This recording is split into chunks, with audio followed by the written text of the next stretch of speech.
Mana qalqonsimon bezni uzi qilib ko'ryapmiz.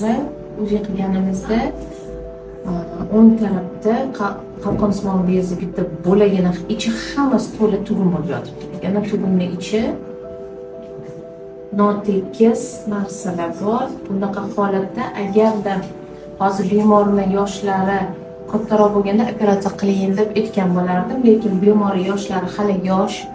O'shaning uchun oldin biopsiya qilamiz. Mana nimaga sразу operatsiya demayotganim, chunki chap tarafda ham yana ikkita tugun bor. Bitta kespa, bitta tugun. Bu holatda xirurglar qalqonsimon bezni hammasini olib tashlashadi.